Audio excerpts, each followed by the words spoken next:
پر ہیں قل هل يستوي الذين يعلمون والذين لا يعلمون، کہ برابر ہیں جاننے والے اور نہ جاننے والے۔ یہاں جو کیا ہے، کیا برابر ہیں جاننے والے اور نہ جاننے والے، یہ استفہام انکاری کے لیے، یعنی یہ مطلب نہیں ہے کہ اللہ تعالیٰ پوچھ رہا ہے کہ آپ پوچھیں کیا برابر ہے جاننے والے نہ جاننے والے، بلکہ مطلب استفہام انکاری ہے کہ مطلب یہ ہے کہ جاننے والے اور نہ جاننے والے برابر نہیں ہیں، یعنی عالم اور غیر عالم یہ برابر نہیں ہے۔ حدیث شریف میں ہے کہ نبی کریم صلی اللہ تعالی علیہ وسلم نے ارشاد فرمایا کہ عالم بنو یا طالب علم بنو، یا علم سننے والے بنو یا علماء سے محبت کرنے والے بنو، اور پھر فرمایا کہ پانچویں قسم میں ہرگز داخل نہ ہونا، اور پانچویں قسم یہ ہے کہ تم علم سے اور علماء سے بغض رکھو ورنہ تم ہلاک ہو جاؤ گے۔ تو یہ نبی کریم صلی اللہ تعالی علیہ وسلم نے ارشاد فرمایا کہ عالم بنو، کیوں؟ اس لیے کہ حدیث شریف میں ہے، ترمذی شریف کی روایت ہے کہ نبی کریم صلی اللہ تعالی علیہ وسلم کے سامنے دو شخصوں کا ذکر ہوا، ایک عالم اور دوسرا عابد۔ عابد جو دن رات عبادت میں مصروف رہتا ہے، تو نبی کریم صلی اللہ تعالی علیہ وسلم نے فرمایا فضل العالم علی العابد کفضلی علی ادناکم، کہ میری فضیلت، عالم کی فضیلت عابد پر ایسی ہے جیسے کہ میری فضیلت تمہارے ادنا شخص پر، یعنی نبی کریم صلی اللہ تعالی علیہ وسلم کی جو فضیلت ہمارے ادنا شخص پر ہے، ویسی فضیلت ایک عالم کی عابد پر ہے، عابد عبادت گزار پر۔ اور دوسری حدیث شریف میں ہے جسے امام ذہبی نے روایت کیا کہ قیامت کے دن علماء کے دواتوں کی سیاہی اور شہیدوں کے خون کو توڑا جائے گا، یعنی علماء نے جو قلم بھی جہاد کیا، اسلام کی حقانیت کو ثابت کیا، غیر مذاہب کا رد کیا، تو ان کے دواتوں کی سیاہی اور ان شہیدوں کے خون کو توڑا جائے گا جنہوں نے اعلاء کلمت اللہ کے لیے اللہ کی راہ میں اپنی جان قربان کی۔ تو علماء کے دواتوں کی سیاہی شہیدوں کے خون پر غالب آ جائے گی، یہ علماء کا مقام ہے۔ اور ایک دوسری حدیث شریف میں نبی کریم صلی اللہ تعالی علیہ وسلم ارشاد فرماتے ہیں فضل العالم علی العابد کفضل القمر لیلۃ البدر علی سائر الکواکب، کہ عالم کی فضیلت عابد پر ایسی ہے جیسی چودھویں کے چاند کی فضیلت تمام ستاروں پر۔ جب چودھویں کا چاند نکلتا ہے تو ستاروں کی روشنی ماند پڑ جاتی ہے، ستاروں کی روشنی اس میں نظر نہیں آتی، ستاروں اور چاند کی روشنی میں نہ چلنا والا شخص اپنی منزل مقصود تک پہنچ جاتا ہے۔ اس لیے اسی طرح لوگ عالم کے علم سے ہدایت حاصل کرتے ہیں اور اس کے علم کے ذریعے بھٹکے ہوئے رائے راست پر آ جاتے ہیں۔ تو عالم کی فضیلت عابد پر ایسی ہے جیسے کہ چودھویں کے چاند کی فضیلت تمام ستاروں پر۔ اور ایک دوسری حدیث شریف میں ہے فقیہ واحد اشد علی الشیطان من الف عابد، کہ ایک عالم شیطان پر 1000 عابدوں سے زیادہ بھاری ہے، یعنی ایک طرف 1000 عابد جو دن رات عبادت میں مصروف رہتے ہیں، اور ایک طرف ایک عالم بعمل جو شریعت کے احکام پر عبور رکھتا ہو، قرآن و حدیث اور سنت سے احکام نکالنے پر عبور رکھتا ہو، وہ 1000 عابدوں پر، شیطان پر 1000 عابدوں سے زیادہ بھاری ہے، یعنی 1000 عابد مل کر شیطان کو اتنا نقصان نہیں پہنچا سکتے جتنا نقصان ایک عالم شیطان کو پہنچاتا ہے۔ تو یہ عالم کی فضیلت ہے۔ پھر نبی کریم صلی اللہ تعالی علیہ وسلم نے ارشاد فرمایا کہ طالب علم بنو، عالم بنو، عالم کی فضیلت حدیث سے بیان فرمائی۔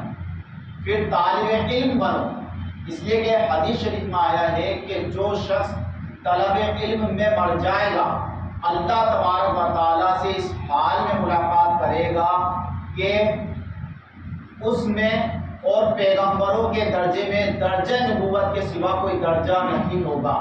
یعنی اللہ تبارک و تعالی اس شخص کو جو طلب علم سیکھتے سیکھتے مر گیا درجہ نبوت کے سوا تمام درجے عطا فرما دے گا.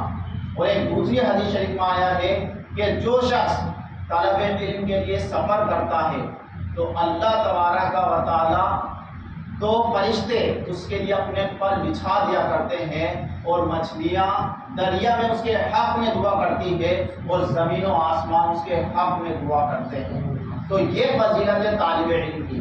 ضروری نہیں ہے کہ طلب علم میں انسان گھر سے نکلے کہیں دور جائے تبھی طلب علم پایا جائے گا، بلکہ وہ گھر رہ کر علم حاصل کر رہا ہے، کسی عالم کے پاس پڑھ رہا ہے، مدرسے میں پڑھ رہا ہے اور پڑھتے پڑھتے اسے موت آ گئی تو یہ تمام فضیلتیں حدیث شریف میں اس کے لیے وارد ہوئی ہیں.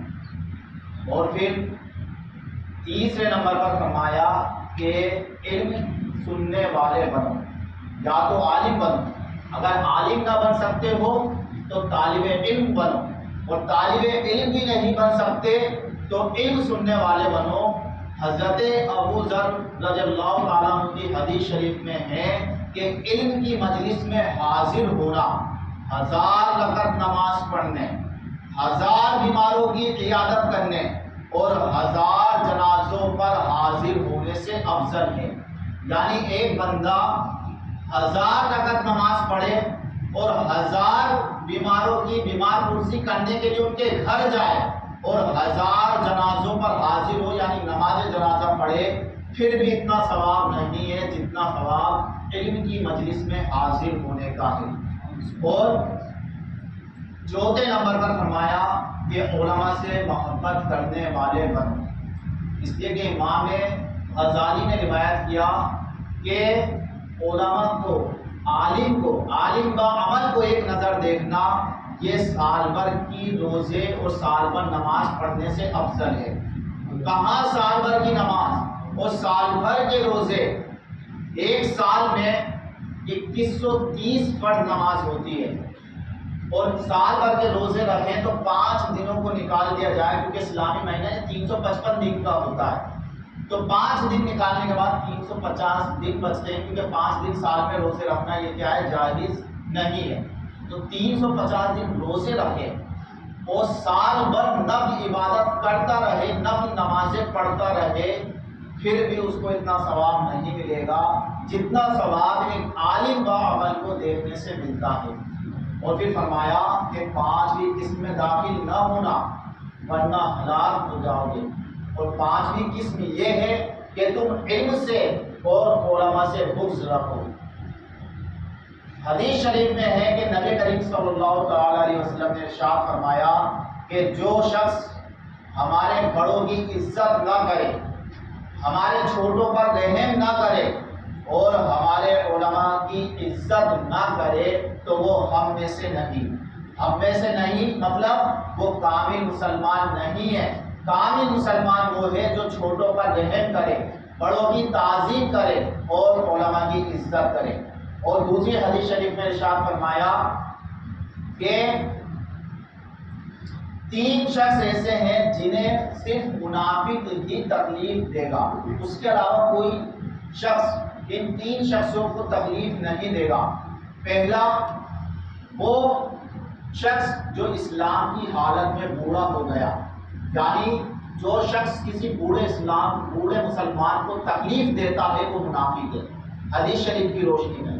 دوسرا وہ شخص جو عادل بادشاہ کو تکلیف پہنچائے، یعنی وہ بادشاہ جو لوگوں میں عدل و انصاف قائم کرتا ہے اس کو تکلیف پہنچائے تو وہ بھی کیا ہے، منافق ہے. اور تیسرا عالم دین، اس کو اگر کوئی تکلیف پہنچائے تو وہ شخص تکلیف پہنچانے والا منافق ہے بغیر عذر شرعی کے، یعنی کوئی عذر شرعی نہیں ہے، بغیر عذر شرعی کے ان تینوں کو اگر کوئی تکلیف پہنچاتا ہے تو ایسا شخص کیا ہے، منافق ہے. اور حضرت ابن عباس سے مروی ہے کہ رسول اللہ صلی اللہ علیہ وسلم نے ارشاد فرمایا کہ جس نے کسی عالم کو تکلیف پہنچائی اس نے رسول اللہ صلی اللہ تعالیٰ علیہ وسلم کو تکلیف پہنچائی، اور جس نے رسول اللہ صلی اللہ تعالیٰ علیہ وسلم کو تکلیف پہنچائی اس نے اللہ تبارک و تعالیٰ کو تکلیف پہنچائی۔ اب آپ دیکھ لیں کہ جو شخص اللہ اس کے رسول کو تکلیف پہنچائے تو اس کا ٹھکانہ جہنم میں ہے یا جنت میں ہے؟ بلا شبہ اس کا ٹھکانہ جہنم میں ہے۔ اس لیے ہمیں چاہیے کہ جو عالم با عمل ہو، شریعت کے احکام پر عمل کرتا ہو، اس کی مخالفت نہ کرے۔ بلکہ کتابوں میں تو یہ آیا ہے کہ اگر عالم بے عمل بھی ہو تو بھی عوام کو حق نہیں ہے کہ اس پر انگلی اٹھائے، اس پر اعتراض کرے، اس کے عمل کیسے ہی ہو اسے اپنے عمل کا جواب دینا ہے اللہ کی بارگاہ میں۔ لیکن ہمیں یہ حق نہیں پہنچتا کہ ہم اس پر اعتراض کریں، اس پر انگلی اٹھائیں۔ کیونکہ وہ ہماری ہدایت کے لیے آیا ہے، ہم اس کی ہدایت کے لیے نہیں آئے۔ اور تو یہ تمام حدیثیں عالم کو تکلیف پہنچانے والے کے بارے میں وارد ہوئی ہے۔ اور حضرت علی رضی اللہ تعالیٰ عنہ روایت کرتے ہیں کہ نبی کریم صلی اللہ تعالیٰ علیہ وسلم نے ارشاد فرمایا کہ جب میری امت اپنے علماء سے بغض رکھے گی تو وہ 4 مصیبت میں مبتلا کر دی جائے گی۔ پہلی قحط سالی یعنی مہنگائی، دوسری بادشاہ کی طرف سے مظالم، تیسری حکام کی خیانت، اور چوتھی غیروں کے مسلسل حملے۔ آپ دیکھیں آج امت مسلمہ پر یہ 4 مصیبتیں اتری ہوئی ہیں۔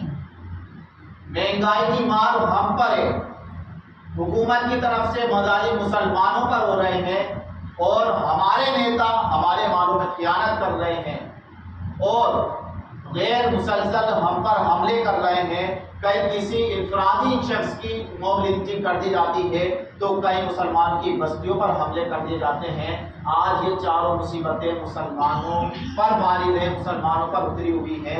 ہمیں ہمارا محاسبہ کرنے کی ضرورت ہے کہ کہیں یہ جو 4 مصیبتیں ہیں یہ ہمیں ہمارے علماء کی گستاخی کرنے کی وجہ سے تو نہیں ملی۔ لہذا ہمیں چاہیے کہ اگر کسی عالم سنی صحیح العقیدہ کی ہم نے توہین کی ہے تو اس سے معافی مانگ لے، ورنہ کتابوں میں آیا ہے کہ جو بغیر عذر شرعی کے کوئی عذر نہ ہو، دینی دنیاوی کوئی عذر نہ ہو اور عالم کی مخالفت کرتا ہے تو اس کے کفر پر مرنے کا اندیشہ ہے۔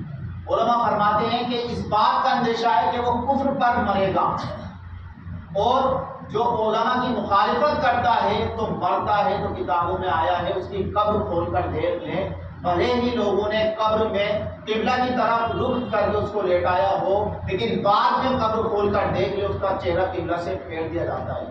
یہ علماء کی مخالفت جو کرتے ہیں ان لوگوں کا انجام ہے۔ اور ایک اور حدیث شریف میں آیا کہ عالم زمین میں یہ اللہ کی حجت ہے، جس نے عالم کی عیب جوئی کی وہ ہلاک ہو گیا۔ یعنی جو عالم کو عیب لگائے اس میں عیب نکالے، اس پر اعتراض کرے تو وہ دنیا میں بھی خسارے میں ہے اور آخرت میں تو خسارے میں ہے ہی۔ لہذا علم سیکھے، ہر شخص کو چاہیے کہ علم سیکھے یا ان 4 باتوں میں سے کسی ایک بات پر عمل کرے۔ عالم بنے، عالم نہ بن سکتا ہو تو طالب علم بنے۔ طالب علم کے لیے ضروری نہیں ہے کہ کسی مدرسے میں جا کر ہی بیٹھے وہاں پر علم سیکھے، بلکہ کبھی کبھار علماء کی مجلس میں حاضر ہو جایا کرے اور ان سے 2-4 مسئلے سن لیا کرے، یہ بھی طلب علم ہے۔ یا ان کی مجلس میں حاضر ہویا کرے، اگر اس کا بھی ٹائم نہیں ملتا ہے تو ان سے محبت کرنے والا بنے، لیکن 5ویں قسم میں کبھی داخل نہ ہو۔ اور وہ 5ویں قسم یہ ہے کہ وہ علم سے اور علماء سے بغض رکھے۔ یاد رکھیں اللہ تعالیٰ کے نزدیک علم سے بڑھ کر کوئی چیز نہیں ہے، علم سے عظیم چیز اللہ کے نزدیک کوئی نہیں ہے۔ اگر خدا تعالیٰ کے نزدیک علم سے بڑھ کر کوئی شے ہوتی، کوئی چیز ہوتی تو حضرت آدم علیہ السلام کو فرشتوں کے مقابل میں ضرور دی جاتی۔ جب اللہ تبارک و تعالیٰ نے فرشتوں سے فرمایا کہ میں زمین میں اپنا خلیفہ بنانے والا ہوں تو فرشتوں نے عرض کیا اے اللہ کیا تو ایسے کو خلیفہ بنائے گا جو زمین میں فساد مچائے، جو زمین میں خونریزی کرے، حالانکہ ہم تیری تقدیس و تحمید بیان کرتے ہیں، ہم تیری پاکی بیان کرتے ہیں، ہم تیری تسبیح پڑھتے ہیں، ہم زیادہ حقدار ہیں۔ یعنی فرشتوں کے کہنے کا مطلب یہ تھا خلافت کے ہم زیادہ حقدار ہیں، اگر تجھے خلیفہ بنانا ہے تو ہمیں خلیفہ بنا۔ تو اللہ تعالیٰ نے ارشاد فرمایا وَعَلَّمَ آدَمَ الْأَسْمَاءَ كُلَّهَا ثُمَّ عَرَضَهُمْ عَلَى الْمَلَائِكَةِ فَقَالَ أَنبِئُونِي بِأَسْمَاءِ هَؤُلَاءِ إِن كُنتُمْ صَادِقِينَ۔ اللہ تعالیٰ نے فرمایا، اللہ تعالیٰ نے حضرت آدم علیہ السلام کو تمام چیزوں کا علم سکھا دیا، پھر ان چیزوں کو فرشتوں پر پیش کیا اور فرشتوں سے کہا کہ تم ان چیزوں کے نام بتاؤ، اگر تم اپنے دعوے میں سچے ہو، اس دعوے میں کہ خلافت کے تم زیادہ مستحق ہو، تو ان چیزوں کے نام بتاؤ۔ اور وہ چیزیں کیا تھیں؟ کتابوں میں آیا ہے، تفسیر میں آیا ہے، جلالین جو بڑی معتبر کتاب ہے تفسیر کی، اس میں آیا ہے کہ اللہ تعالیٰ نے حضرت آدم کی پیدائش سے لے کر قیامت تک جتنی چیزیں آئیں گی تمام چیزوں کے نام نے بتا دیے۔ یہ پنکھا ہے، یہ ٹیوب لائٹ ہے، یہ مائک ہے، یہ ٹوپی ہے، یہ دیگچی ہے، یہ چمچ ہے، چھوٹی سے چھوٹی چیز کے یہاں تک کہ ابھی میں بتانا نہیں چاہتا۔ اور جب بات آ گئی ہے تو بتا دوں کہ کم آواز سے ہوا خارج کرنے کو کیا کہتے ہیں اور زیادہ آواز سے ہوا خارج کرنے کو کیا کہتے ہیں، یہ تمام کے نام اللہ تبارک و تعالیٰ نے حضرت آدم علیہ السلام کو سکھا دیے۔ پھر فرشتوں سے کہا کہ اگر تم اپنے اس دعوے میں سچے ہو کہ خلافت کے تم زیادہ مستحق ہو تو ان چیزوں کے نام بتاؤ۔ فرشتوں نے عرض کیا اے اللہ لا علم لنا الا ما علمتنا، ہمیں تو صرف اتنا ہی علم ہے جتنا تم نے ہمیں بتا دیا، ہم نہیں جانتے۔ تو جب فرشتوں کی تقدیس و تحمید علم اشیاء کے برابر نہ ٹھہری تو علوم دینیہ کا مرتبہ کیا ہوگا؟ یعنی جب علم اشیاء کی یہ شان ہے تو علم دین کا مقام کیا ہوگا؟ یعنی حضرت آدم علیہ السلام کو اللہ تعالیٰ نے کوئی علم دین نہیں سکھایا تھا، مسائل نہیں بتائے تھے، کوئی شریعت کے احکام نہیں سکھائے تھے، بلکہ چیزوں کے نام سکھائے تھے۔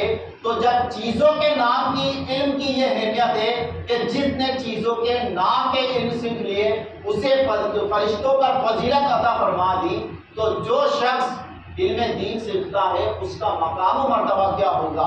اور یاد رکھیں علم چاہے دنیاوی ہو یا دینی ہو عزت کا سبب ہے۔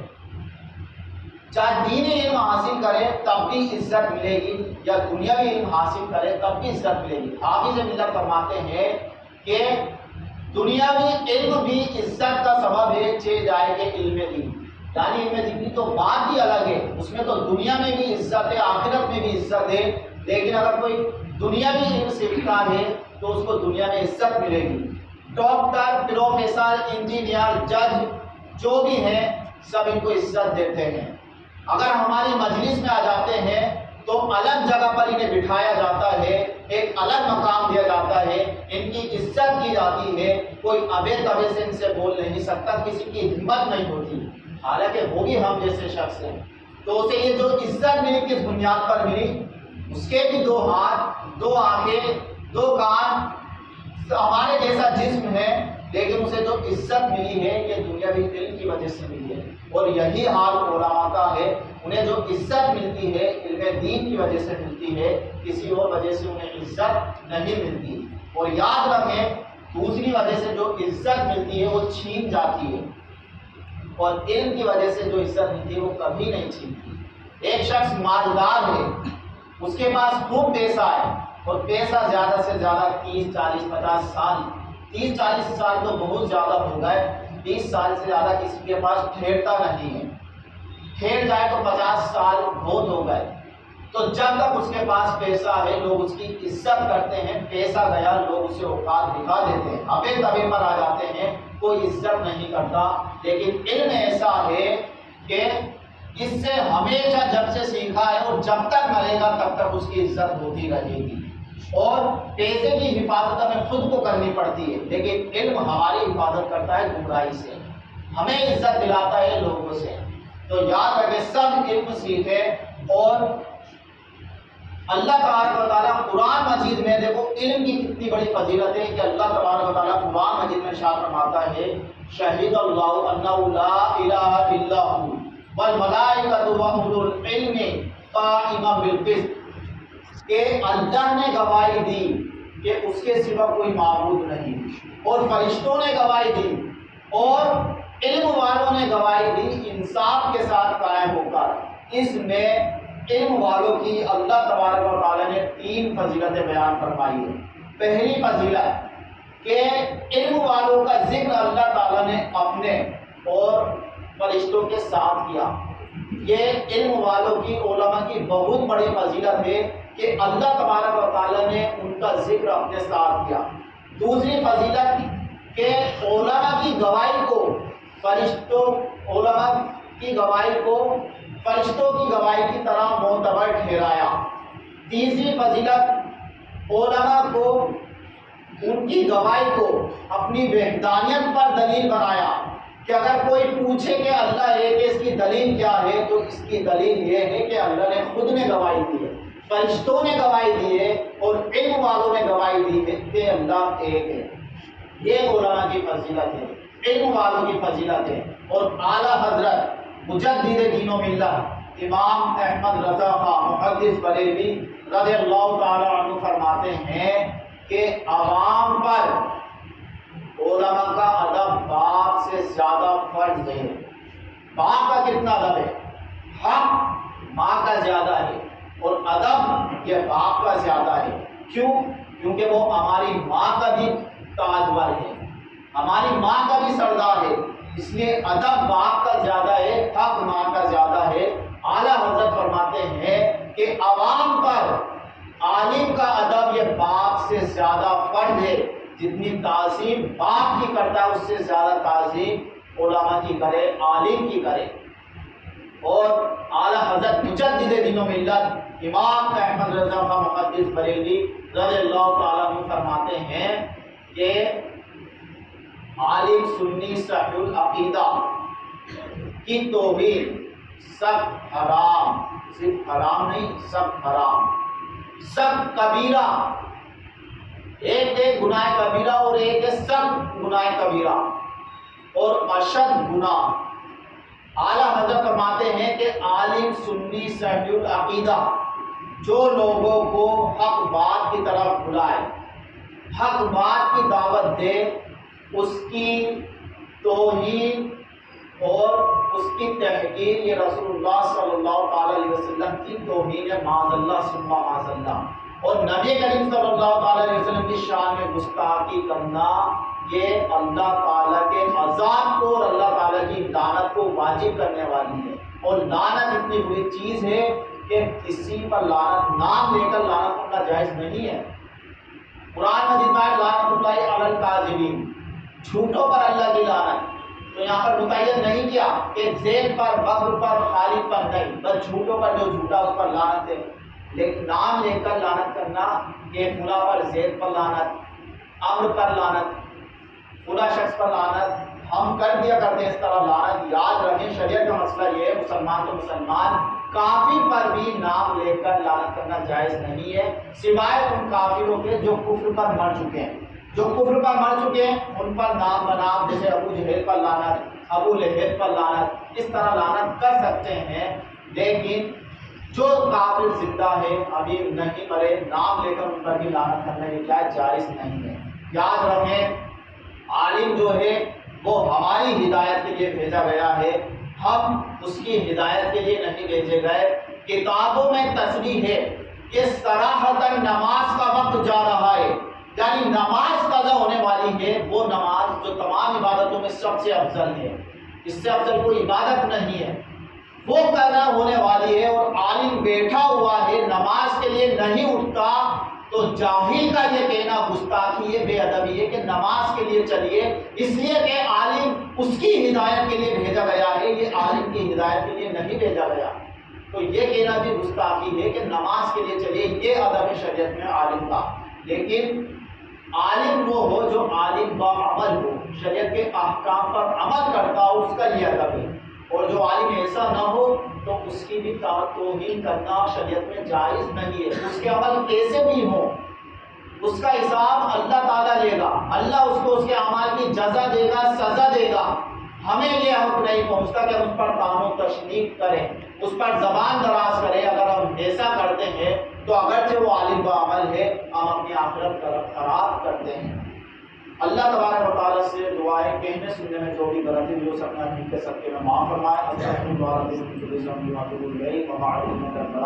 السلام علیکم و رحمۃ اللہ تعالیٰ وبرکاتہ.